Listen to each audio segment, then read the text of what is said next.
ആഗ്രഹിക്കുന്നതിനും സ്വപ്നം കാണുന്നതിനുമൊക്കെ ചിലവുമില്ല, പ്രയത്നവും കൂടുതൽ വേണ്ട. അതുകൊണ്ട് നരേന്ദ്രമോദി ഒരു കാര്യം പ്രഖ്യാപിച്ചിരിക്കുന്നു. വരുന്ന മാസം 13-ാം തീയതി സത്യപ്രതിജ്ഞ ചെയ്ത ശേഷം G7 ഉച്ചകോടിയിൽ പങ്കെടുക്കാനായി ഇറ്റലിയിലേക്ക് പോകുമെന്നാണ് പ്രധാനമന്ത്രി നരേന്ദ്രമോദി ആത്മവിശ്വാസം പ്രകടിപ്പിച്ചത്. അതിനുള്ള ഏക കാരണമായി അദ്ദേഹം പറയുന്നത് 4ാം ഘട്ട ലോക്സഭാ തെരഞ്ഞെടുപ്പിൽ കാശ്മീരിൽ ഒരു സീറ്റിലേക്ക് തെരഞ്ഞെടുപ്പ് നടന്നിരുന്നു.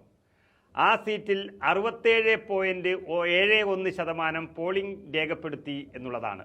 1996-ന് ശേഷം ആദ്യമായി ഉള്ള ഒരു റെക്കോർഡ് പോളിംഗ് ശ്രീനഗറിൽ രേഖപ്പെടുത്തി എന്നുള്ളത് BJPക്ക് അനുകൂലമായി വന്നു എന്ന് പറയുന്നത് നരേന്ദ്രമോദിയാണെങ്കിൽ അത് BJP വിരുദ്ധ തരംഗമാകാനും സാധ്യതയില്ലേ എന്നാണ് മറ്റുള്ളവർ ചോദിക്കുന്നത്.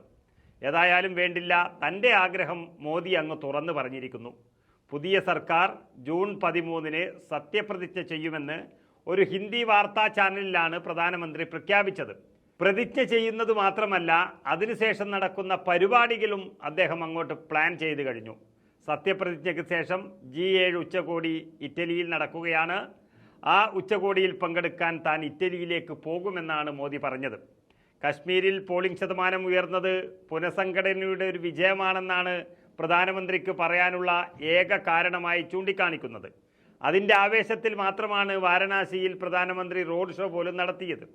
കശ്മീരിൽ തന്നെ BJPക്ക് തിരിച്ചടി ഉണ്ടാകുമെന്ന് സർവേകൾ തന്നെ പറയുമ്പോൾ ശ്രീനഗറിലെ ശതമാനം കണ്ട് സത്യപ്രതിജ്ഞാ തീയതി നിശ്ചയിച്ച നരേന്ദ്രമോദിയെ നോക്കി ചിരിക്കുകയല്ലാതെ വേറെ മാർഗമില്ല.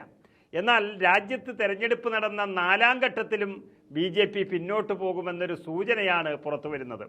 അതിലെ പോളിംഗ് നിരക്ക് BJPയുടെ ആത്മവിശ്വാസം നഷ്ടപ്പെടുത്തുന്നതാണെന്ന് വിലയിരുത്തൽ വന്നു കഴിഞ്ഞു. അതായത് രാജ്യത്ത് നടന്ന 4 ഘട്ടങ്ങളിലെ തെരഞ്ഞെടുപ്പിലായി ആദ്യ 2 ഘട്ടങ്ങളിൽ ഇന്ത്യ മുന്നണിക്ക് വ്യക്തമായ മുന്നേറ്റമാണ് പ്രവചിക്കുന്നത്. എന്നാൽ 3ാം ഘട്ടത്തിൽ ഗുജറാത്ത് ഉൾപ്പെടെയുള്ള BJPയുടെ ശക്തി കേന്ദ്രങ്ങളിലായിരുന്നു തെരഞ്ഞെടുപ്പ് നടന്നത്. അതിൽ നേരിയ മുൻതൂക്കം BJPക്ക് പ്രവചിക്കുന്നുമുണ്ട്.